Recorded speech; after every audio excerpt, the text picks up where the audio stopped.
Bé, anem a crear un mapa amb FM Atlas. En primer lloc, hauré anat a l'adreça de l'aplicació, que és fmatlas.com, i m'haurà sortit una primera pàgina on, si ja tenia el compte creat, m'he identificat, o si no, he creat un nou compte, que és tan fàcil com definir un nom d'usuari, definir un codi de pas, una contrasenya i posar una adreça de correu. Automàticament, al crear un nou mapa, ens trobarem amb aquesta pàgina i el que farem serà enquadrar en el mapa l'espai sobre el que treballarem. Imaginem que fem una activitat sobre Catalunya, el que farem serà enquadrar Catalunya. Tenim tres opcions: la vista de mapa, la vista de satèl·lit i la híbrida, que és una combinació de les dues. Aconsellem sempre posar la híbrida. I aquí tenim l'enquadrament de la zona de treball, que en aquest cas, com he dit, és Catalunya. Posarem un nom al mapa, posarem prova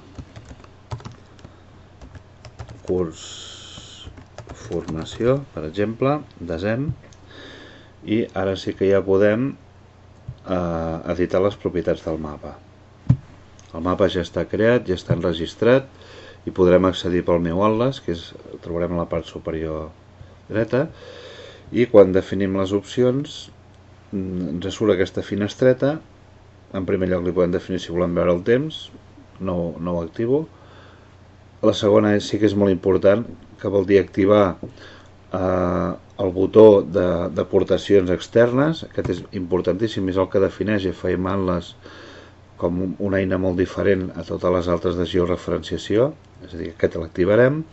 Editarem la possibilitat d'editar sempre les aportacions d'altres companys, no ho moderarem. La barra jo aconsellem de deixar-la en off. Podríem canviar les mides, podríem triar la forma dels pins i bé, i d'altres opcions de configuració que no són prou importants. Vaja, es poden definir el gust de cada usuari, però les que són importants realment són aquestes primeres de dalt. Bé, deshebrem això